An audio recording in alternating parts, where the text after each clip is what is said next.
O sol da tarde queimava o asfalto, como se estivesse tentando derreter tudo ao redor. A pequena estrada de terra, cercada por campos secos e árvores retorcidas, parecia um lugar esquecido por Deus.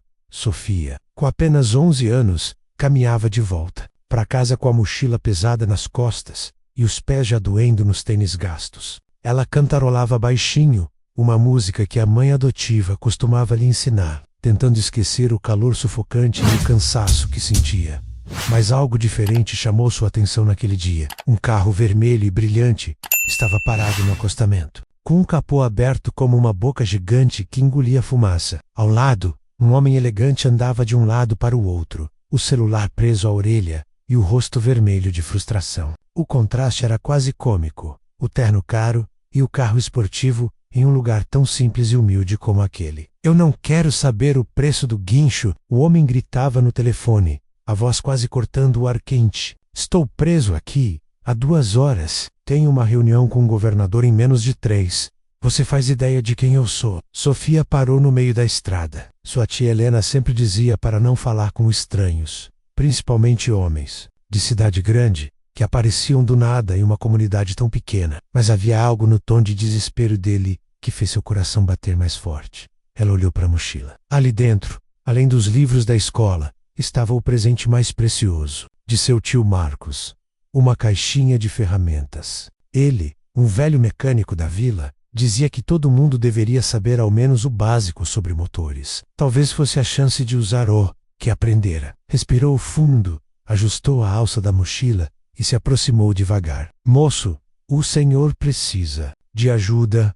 Perguntou com a voz firme, apesar do nervosismo. O homem se virou e arregalou os olhos. Eduardo, CEO de uma das maiores empresas do país. Nunca esperaria ver uma menina magrela, com tranças coloridas e roupas surradas, oferecendo ajuda para o seu Shelby GT 500 Mustang. Isso é muito gentil, querida, disse, tentando sorrir, mas eu preciso de um mecânico de verdade. Esse carro não é como os outros. Sofia não se intimidou. Deu mais um passo. O olhar determinado. Meu tio diz que qualquer carro é como uma pessoa. Se a gente escuta com atenção, ele fala o que está errado. Antes que Eduardo pudesse responder, Sofia já largava a mochila no chão e se aproximava do motor. Ele suspirou, pensando que não tinha nada a perder. Afinal, já estava ali há horas. Quando começou o problema? Ela perguntou, com a calma de quem fazia aquilo todos os dias. Eduardo coçou a cabeça,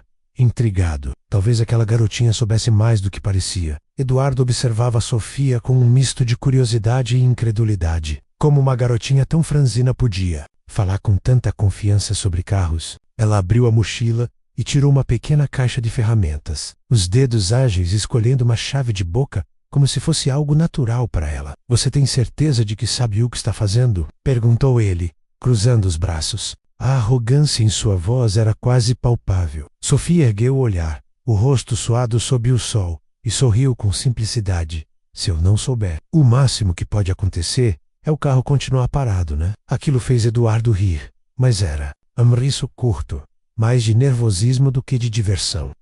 Tem um ponto. Ela se inclinou sobre o motor com a confiança de quem já tinha feito aquilo dezenas de vezes. Os olhos dela analisavam cada peça com cuidado, e em poucos minutos, Sofia já tinha um diagnóstico. O senhor sentiu o cheiro de xarope queimado. Enquanto dirigia, Eduardo arqueou a sobrancelha. Surpreso. Agora que você mencionou, sim. Por quê? Vazamento no sistema de resfriamento. Está perdendo fluido, e o carro superaqueceu. Olha aqui, disse ela, apontando para uma pequena poça sob o carro. Eduardo se agachou para ver e ficou pasmo. Como ele, um empresário tão inteligente, não tinha percebido aquilo. E como uma menina de 11 anos, com roupas desbotadas e chinelos gastos, podia saber tanto? Você é cheia de surpresas, hein? Murmurou, levantando-se. Sofia abriu uma fita especial de reparo emergencial da caixinha e começou a trabalhar na mangueira com dedos rápidos e habilidosos. Isso vai segurar até o senhor chegar na cidade, mas vai precisar colocar água no radiador para não forçar o motor. Enquanto ela falava, levantou a mão para afastar uma mecha de cabelo do rosto. E foi nesse momento que Eduardo viu. O sol refletiu em um anel antigo, com uma pedra azul que parecia conter um pequeno universo dentro dela. Eduardo sentiu o coração bater mais forte, a respiração falhar por um instante. Ele conhecia aquele anel. Era impossível, mas conhecia. Ele se inclinou um pouco, os olhos fixos na joia. Onde você conseguiu esse anel? Perguntou, com a voz subitamente trêmula. Sofia olhou para o próprio dedo e deu de ombros. Era da minha mãe. Quer dizer, da minha mãe adotiva. Ela faleceu ano passado. A menina falou com um tom calmo, mas seus olhos escureceram com a lembrança. Ela dizia que esse anel era um símbolo de uma promessa muito importante. Promessa. Essa palavra ecoou na mente de Eduardo como um trovão. O anel era dele, um presente que ele havia dado há muitos anos, antes que tudo fosse tragado por segredos e mentiras. Por dentro, Eduardo sentia o mundo girar. E se aquela menina fosse? Qual o nome da sua mãe?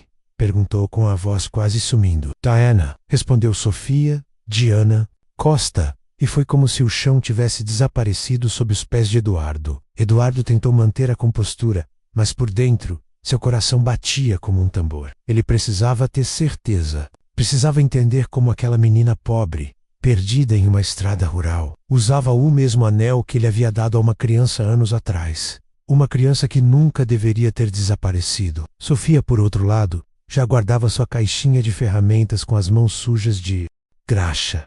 Apesar da aparência simples, ela tinha um ar de tranquilidade que deixava Eduardo desconcertado. Você quer uma carona até em casa? Perguntou ele, tentando soar casual, mas a voz ainda denunciava o turbilhão de emoções. Sofia hesitou, lembrando das palavras da tia. Nunca aceite carona de estranhos, não importa o quão educados pareçam. Mas a distância até sua casa era longa, e o sol já começava a se pôr.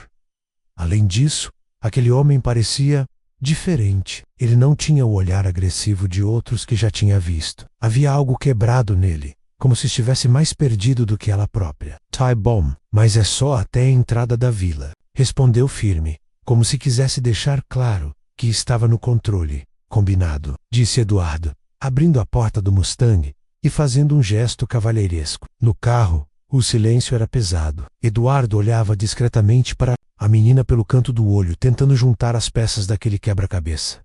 Você sempre anda com ferramentas na mochila? Arriscou ele, buscando um jeito de puxar conversa. Sofia deu um meio sorriso. Meu tio Marcos diz que todo mundo devia saber consertar coisas, porque a vida sempre quebra alguma coisa quando a gente menos espera. Ele parece um homem sábio, comentou Eduardo, ainda pensativo. E sua mãe? Diana, não é? Ela era daqui? Sofia olhou pela janela, o semblante ficando mais sério. Ela nunca falava muito sobre o passado, só dizia que aqui era um lugar seguro pra gente, e que algumas coisas era melhor eu não saber. Eduardo engoliu em seco. Aquilo só aumentava as suspeitas que já queimavam em sua mente. E o anel? Ela contou de onde veio. Perguntou com cuidado. Sofia girou o anel no dedo, um hábito inconsciente que revelava o apego ao objeto. Não exatamente. Ela dizia que era um presente de alguém muito especial, que um dia eu entenderia o significado. Essas palavras caíram sobre Eduardo como um peso insuportável. Ele se lembrava claramente do dia em que colocou aquele anel no dedo de uma garotinha assustada, num orfanato chamado Pequenos Anjos. Um gesto que ele acreditou ser de esperança. Antes de tudo, dá terrivelmente errado. Quando o carro se aproximou de uma casa simples, mas bem cuidada, Sofia pediu para descer. Obrigada pela carona, moço. Acho que o senhor já ajudou mais do que imagina. Antes que ela saísse, Eduardo puxou um cartão de visita do bolso e estendeu para ela. Sofia, se você ou sua família precisarem de qualquer coisa mesmo, me ligue. A menina pegou o cartão com um olhar curioso e um leve aceno. Eduardo ficou no carro, observando enquanto ela corria até a varanda, o anel brilhando à luz do entardecer. Quando ela desapareceu pela porta, ele finalmente respirou fundo e pegou o celular com mãos trêmulas. Ramírez, eu preciso que você investigue uma menina chamada Sofia Costa. Descubra tudo. Onde ela nasceu, quem são os tios e, principalmente, de onde veio aquele anel. Ele não podia mais fugir do passado e, no fundo, sabia que aquela menina poderia mudar o curso de toda a sua vida. Sofia entrou em casa e foi direto para o quarto, ainda segurando o cartão do homem elegante. O coração batia mais rápido, mas ela não sabia exatamente por quê. Talvez fosse a maneira como ele olhou para o anel em seu dedo, como se visto um fantasma. Na cozinha, os tios Marcos e Helena estavam terminando o jantar quando ouviram a porta bater. Marcos notou o olhar distante da sobrinha e a graxa em suas mãos. Sofia, o que aconteceu? Por que está tão calada? Perguntou ele, enxugando as mãos no avental. Sofia hesitou por um momento antes de falar. O carro de um homem quebrou na estrada. Eu ajudei ele a consertar. E ele me deu isso, disse, mostrando o cartão de visita. Helena pegou o cartão e leu em voz alta, os olhos arregalando-se. A cada palavra, Eduardo Vasconcelos, CIU, do grupo Vasconcelos. Marcos pegou o cartão das mãos da esposa e olhou fixamente para Sofia. Você disse alguma coisa sobre o anel para ele? Sofia ficou confusa com a pergunta. Ele perguntou de onde veio. Eu disse que era da mamãe. Por quê? Helena e Marcos trocaram um olhar pesado, daqueles que carregam anos de silêncio e medo. Marcos passou a mão pela testa, tentando encontrar coragem. Helena, acho que não podemos mais esconder. Chegou a hora.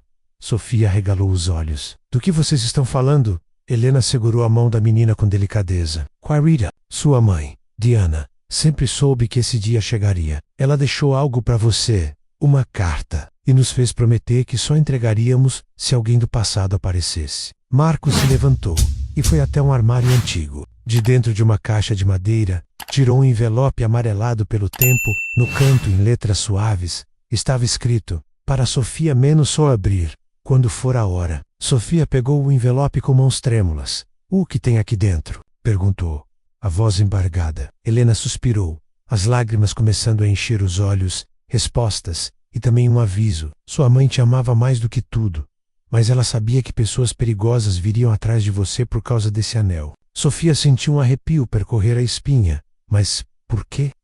Que eles querem comigo? Marcos olhou para a menina como se finalmente enxergasse o peso que ela carregava sem saber. Porque você é muito mais especial do que imagina, Sofia. E o anel é a chave para segredos que podem derrubar o império. Sofia olhou para o envelope e depois para o anel em seu dedo. O mundo que ela conhecia estava prestes a desmoronar, ou a revelar algo muito maior. Sofia segurava o envelope com tanto cuidado como se ele fosse feito de vidro. O coração dela batia tão rápido que parecia querer escapar do peito. Helena se aproximou e tocou de leve o ombro da sobrinha. Quer que eu leia com você, querida? Perguntou com voz suave. Sofia balançou a cabeça. Não, tia, acho que preciso fazer isso sozinha. Ela subiu as escadas devagar, o envelope ainda nas mãos, e entrou no quarto. Sentou-se na cama, respirou fundo e abriu o papel amarelado com dedos trêmulos. A letra cursiva de Diana parecia quase viva, como se cada palavra tivesse sido escrita com lágrimas e amor. Minha querida Sofia, se você está lendo esta carta, é porque o passado finalmente bateu à nossa porta. Sei que você deve ter muitas perguntas, e talvez algumas delas machuquem mais do que eu gostaria, mas você precisa saber a verdade. Sofia sentiu um nó na garganta. Continuou lendo. Você não nasceu com o nome que carrega hoje. Antes de eu te adotar, você vivia em um lugar chamado Pequenos Anjos. Era um orfanato que parecia seguro, mas escondia segredos terríveis. Eles procuravam crianças como você, com habilidades especiais, e planejavam usá-los para coisas ruins. Quando descobri o que queriam fazer com você, não pude permitir. Fugi com você no meio da noite. Mudamos nossos nomes e nos escondemos por anos. O anel que te dei não é só uma lembrança, é uma chave. Dentro dele está escondido algo que pode derrubar homens poderosos. Sofia largou a carta por um instante, sentindo as mãos suadas. Olhou para o anel, girando-o no dedo como sempre. Havia mesmo algo escondido ali? Se um homem chamado Eduardo Vasconcelos te encontrar, tenha cuidado. Ele pode ser a chave para respostas, ou para perigos que você ainda não consegue imaginar. Confie no seu coração, minha filha. Eu te amo mais do que tudo. Sofia fechou os olhos, sentindo as lágrimas descerem. Por quê? Você nunca me contou, mãe? Enquanto isso, do outro lado da cidade, Eduardo estava sentado em seu escritório, rodeado por pilhas de documentos e fotos antigas. Seu investigador, Ramírez, falava com tom grave pelo telefone. Senhor, encontrei registros sobre o orfanato Pequenos Anjos. Fechou há 12 anos, logo após uma aquisição suspeita pela família Vasconcelos. Há rumores de que crianças, com talentos extraordinários, eram levadas para experimentos. Eduardo sentiu o estômago revirar. E sobre Diana Costa? Ramírez fez uma pausa antes de responder. morreu em um acidente de carro no ano passado. Os freios falharam e o caso foi arquivado como fatalidade, mas há indícios de sabotagem. Eduardo fechou os olhos com força. Meu Deus, o que o meu pai fez? Ele se levantou, determinado. Pela primeira vez em anos, sentia que precisava enfrentar o homem que controlava não só a empresa, mas a vida de tantas pessoas, seu próprio pai. Na casa de Sofia, Helena bateu à porta do quarto com um copo de chá nas mãos. Querida, você está bem? Sofia respirou fundo e abriu a porta, segurando o anel entre os dedos. Tia, eu preciso saber a verdade toda, quem eu sou. E por que esse homem ficou tão estranho quando viu o anel? Helena e Marcos trocaram olhares pesados. Era chegada a hora de contar tudo. Sofia sentou-se na ponta da cama, o anel girando em seus dedos como se fosse uma chave para outro mundo. Helena e Marcos entraram devagar no quarto, os rostos carregando o peso de anos de segredos mantidos a duras penas. Marcos sentou-se na cadeira velha perto da janela e respirou fundo antes de falar. Sofia, sua mãe adotiva não era só uma enfermeira qualquer. Ela era uma mulher corajosa que arriscou tudo para te salvar. Helena se ajoelhou diante da sobrinha e segurou suas mãos com carinho. O orfanato onde você vivia pequenos anjos não era o que parecia. Pessoas muito poderosas estavam interessadas em crianças como você, como eu, perguntou Sofia, sentindo o coração acelerar. Crianças com habilidades especiais, dons únicos, sua facilidade para entender máquinas, consertar qualquer coisa, até mesmo as mais complexas. Não é comum, Sofia. Eles queriam usar isso. Diana descobriu os planos e fugiu com você. Sofia sentiu um arrepio percorrer a espinha. O mundo parecia desmoronar a cada palavra. Então, o Eduardo, ele é um deles, está tentando me levar de volta? Não sabemos, querida, disse Helena com honestidade. Mas precisamos ter cuidado. Diana Dux, este número para emergências é de um jornalista que estava investigando o orfanato. Marcos entregou um pedaço de papel com um nome escrito. Matheus Carvalho. Talvez ele possa te ajudar a entender o que está acontecendo. Enquanto isso, em um prédio luxuoso no centro da cidade, Eduardo estava diante de seu pai Roberto Vasconcelos pela primeira vez em meses. O escritório era imponente, com janelas que iam do chão ao teto e um enorme quadro da família pendurado. Na parede, você está obcecado com essa menina, Eduardo. Pouco é, disse Roberto, a voz fria como sempre. Eduardo segurou firme o celular, mostrando uma foto do anel no dedo de Sofia, porque ela tem isso. O mesmo anel que eu dei para uma criança no orfanato antes dele ser fechado às pressas. O que aconteceu com aquelas crianças, pai? Roberto ergueu uma sobrancelha, o olhar calculista. Você já sabe demais,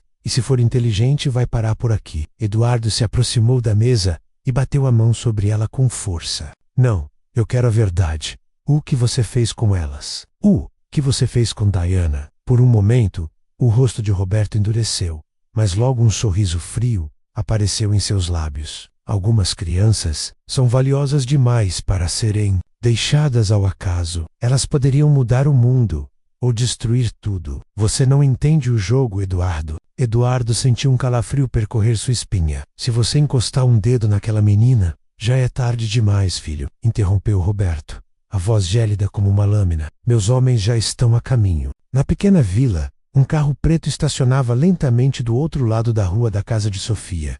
Dois homens de terno observavam a janela do quarto onde a luz ainda estava acesa. É ela? Perguntou o motorista. Sim, a garota com um anel. Do outro lado da rua, Marcos, atento, assistia de dentro de seu carro velho. Ele pegou o celular com mãos trêmulas e discou o número no papel que Diana havia deixado. Alô, é Matheus? Preciso falar. É sobre pequenos anjos e uma garota com um anel. A noite caía pesada sobre a pequena vila, e o silêncio só era quebrado pelo som distante de grilos e pelo farfalhar das árvores sob o vento frio. Dentro do quarto, Sofia tentava absorver as revelações que os tios haviam lhe contado. Cada palavra ainda ecoava como um trovão em sua mente. Mas lá fora, o perigo se aproximava sem fazer barulho. Do carro preto estacionado na esquina, dois homens de terno observavam a casa com olhos frios. O motorista falou baixo, quase um sussurro. Tem certeza que é a garota? Sim, ela carrega o anel, respondeu o outro,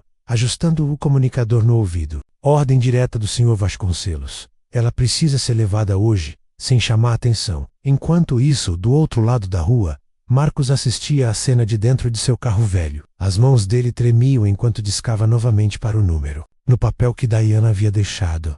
Atende, murmurava com o coração acelerado. Do outro lado da linha, uma voz rouca atendeu. Mateus Carvalho. É sobre pequenos anjos e uma garota chamada Sofia. Eles estão aqui. Precisamos de ajuda agora. Mantenha a garota dentro de casa e tranque todas as portas. Estou a caminho. Na casa, Helena percebeu o nervosismo do marido ao entrar com o celular em mãos. O que foi, Marcos? Por que está tão pálido? Ele respirou fundo, tentando controlar o medo. Eles estão lá fora. 2 homens.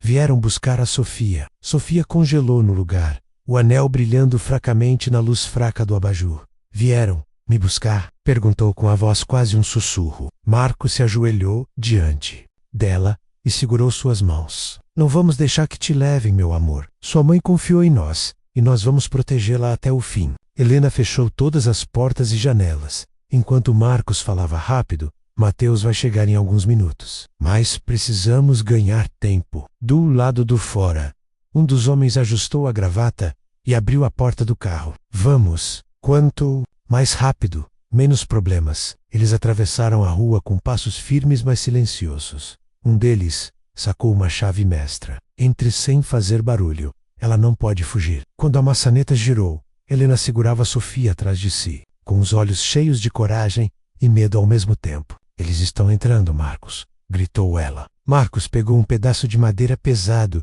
e se posicionou perto da porta. Se passarem daqui, não vão sair ilesos. De repente, um farol forte iluminou a rua. Um carro acelerava em direção à casa, freando bruscamente diante do portão. A porta se abriu e um homem de barba mal feita e olhar decidido saiu. Sofia, eu sou Mateus.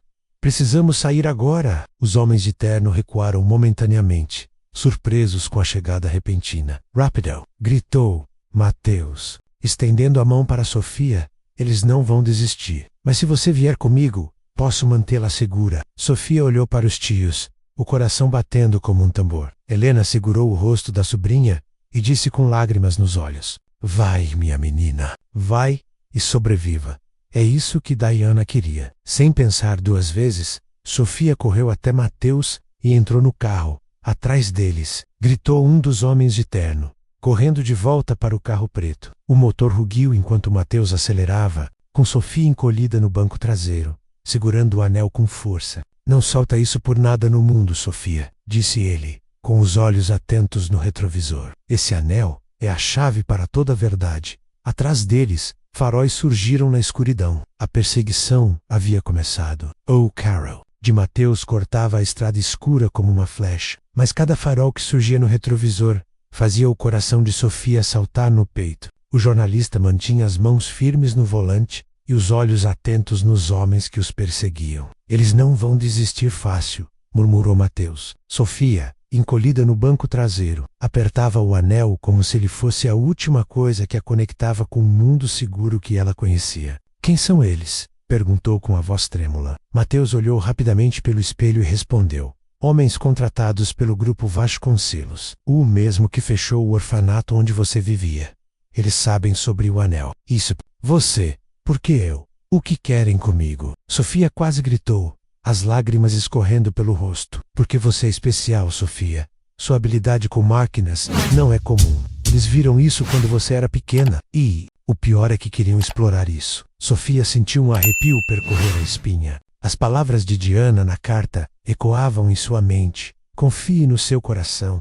Algumas pessoas vão querer te usar. Do outro lado da cidade, Eduardo andava de um lado para o outro em seu apartamento luxuoso. As palavras de Roberto ainda ecoavam em sua mente. Meus homens já estão a caminho. De repente, o celular dele tocou. Era Ramírez, o investigador. Senhor, acabamos de confirmar. 2 homens do grupo estão tentando capturar a menina. Mas ela conseguiu escapar com um jornalista chamado Mateus Carvalho. Eduardo parou, o sangue gelando nas veias. Meu pai realmente mandou sequestrar uma criança. Ramírez suspirou. Senhor, se quiser ajudar, tem que agir agora. Eles vão fazer de tudo para calar essa garota. Sem pensar 2 vezes, Eduardo pegou as chaves do carro e desceu correndo. Enquanto acelerava pelas ruas, ligou para Ramírez. Rastreie o celular de Mateus. Quero a localização dele em 5 minutos. Na estrada, Mateus virou bruscamente à esquerda, entrando numa via de terra para despistar os perseguidores.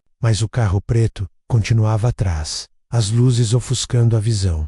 Eles ainda estão vindo, gritou Sofia, agarrando o banco com força. Mateus olhou para ela, tentando manter a calma. Confia em mim. Eu prometi à sua mãe que protegeria você e vou cumprir. Sofia respirou fundo e, pela primeira vez, sentiu uma faísca de esperança. O anel. Diana dizia que havia algo escondido nele. É verdade? Mateus assentiu rapidamente. Sim. E Umachev. Dentro dele tem informações suficientes para destruir o império do grupo Vasconcelos. As rodas do carro patinaram na lama, mas Mateus conseguiu manter o controle. Se perdermos o anel, perdemos tudo. Um clarão. O carro preto havia disparado o farol alto e se aproximava perigosamente. Um dos homens de terno abaixou o vidro e apontou algo na direção deles.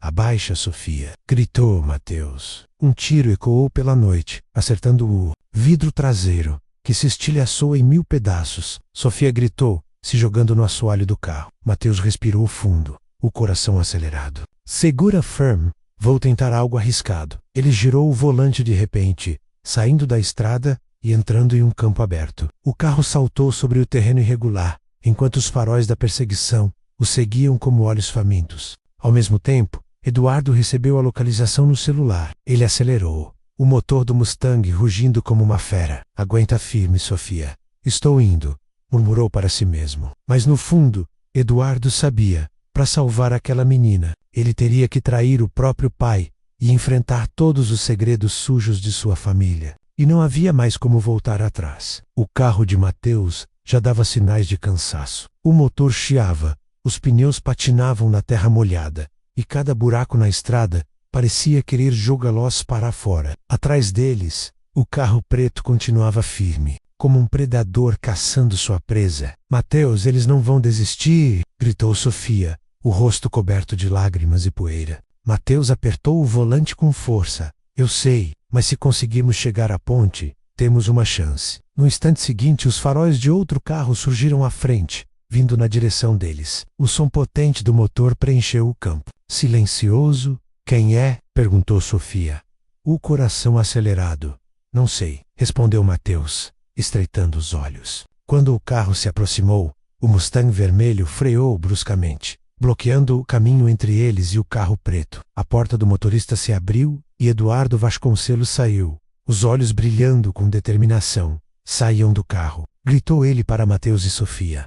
Rápido! Venham comigo. Podemos confiar nele? Perguntou Sofia, o anel apertado em seu punho fechado. Mateus hesitou por um momento, mas não havia tempo para discutir. Vai, Sofia, agora. Os dois saíram correndo do carro e entraram no Mustang. Eduardo acelerou, mas antes que pudessem fugir, o carro preto bloqueou a estrada à frente. 2 homens armados saíram, apontando diretamente para eles. Entreguem a garota. Não precisa acabar mal, gritou um deles. Eduardo soltou um riso frio, quase desafiador. Se querem ela, vão ter que passar por mim. No interior do carro, Sofia tremia. Eles vão nos pegar. Não vão, disse Eduardo com firmeza.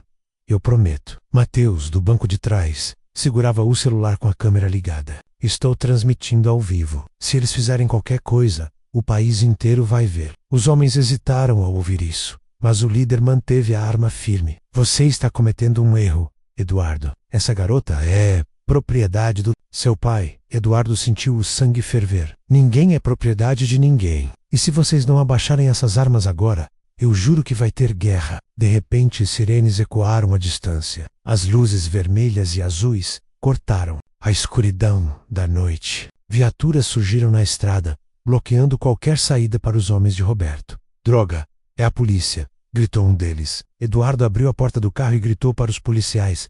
Eles estão tentando sequestrar uma menor. Protejam a garota. Os homens jogaram as armas no chão e levantaram as mãos lentamente, rendendo-se sob a mira dos agentes. Sofia desceu do carro com as pernas bambas. Eduardo se aproximou dela e adjou-se para ficar na altura de seus olhos. Eu sinto muito pelo que minha família fez com você. Eu falhei com você uma vez, mas nunca mais vou deixar isso. Sofia olhou para o anel em sua mão e depois para Eduardo. Havia algo nos olhos dele, uma dor sincera, uma culpa verdadeira, menos que a fez acreditar nele. Mateus se aproximou com o celular ainda em mãos. Está tudo gravado. O país inteiro vai saber o que o grupo Vasconcelos fez com essas crianças. Eduardo assentiu lentamente. Então tá na hora de acabar com isso de uma vez por todas. Enquanto os policiais algemavam os homens de Roberto, Sofia sentiu o peso do mundo sobre seus ombros. Mas pela primeira vez, também sentiu esperança. Talvez, só talvez, ela finalmente estivesse segura. A notícia correu como fogo em palha seca. Em questão de horas, os vídeos gravados por Mateus foram parar nas mãos de jornalistas do país inteiro. A transmissão ao vivo mostrando os homens de Roberto tentando sequestrar uma menor explodiu nas redes sociais. Na sede do grupo Vasconcelos, o caos se instalou. Executivos nervosos discutiam em reuniões emergenciais, enquanto ações da empresa despencavam na bolsa de valores. E no centro de tudo isso, Roberto Vasconcelos, sentado em seu escritório luxuoso, com o rosto pálido e os olhos fixos em uma tela onde sua reputação desmoronava em tempo real. A porta do escritório se abriu. Calma, foca. Eduardo entrou, acompanhado de Sofia, Mateus e uma promotora pública. Acabou, pai, disse Eduardo, a voz firme, mas com um tom de dor que denunciava a decepção. Roberto olhou para o filho, com desprezo. Você acha que pode destruir tudo o que construí? Eu sou o grupo Vasconcelos. Sem mim, vocês não são nada. Sofia avançou um passo, o anel reluzindo na luz do escritório. Seus olhos, antes assustados, agora estavam firmes e cheios de coragem.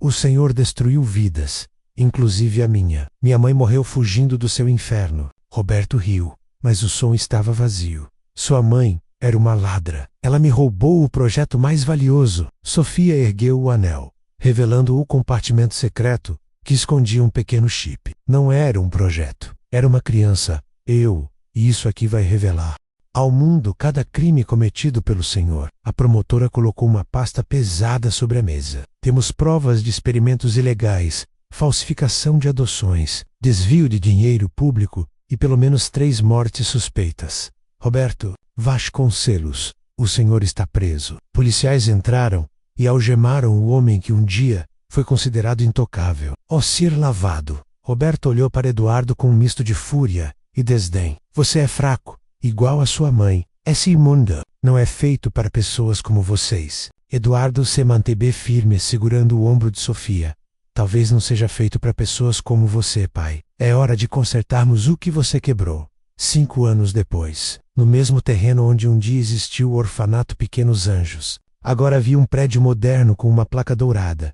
Centro Sofia Costa para jovens inventores. Crianças de todas as idades corriam pelo jardim, muitas delas vindas de situações difíceis, mas agora cheias de sonhos e esperança. Sofia, agora com 16 anos, caminhava pelos corredores com um sorriso sereno, observando oficinas de robótica, salas de arte e laboratórios de ciência. Eduardo se aproximou, mais simples do que nunca, vestindo uma camisa branca e jeans. Eles são brilhantes. Você sabia que o pequeno Jonas consertou um drone sozinho ontem? Sofia sabia que eles precisavam de um lugar para florescer, porque eu também precisei. Mateus, agora responsável pela comunicação do centro, apareceu com um celular na mão. Mais uma reportagem. Querem saber como uma garota e um ex-herdeiro de um império destruído estão mudando o mundo. Sofia olhou para o jardim, onde crianças riam sem medo, e sussurrou para si mesma. Minha mãe dizia que máquinas quebradas podem ser consertadas, mas pessoas precisam aprender a se reconstruir. Eduardo sorriu, os olhos marejados. E é exatamente isso que estamos fazendo, Sofia. Estamos reconstruindo. E assim, o império construído sobre dor e ganância foi derrubado, mas, das cinzas nasceu algo muito maior, um legado de amor, justiça e esperança.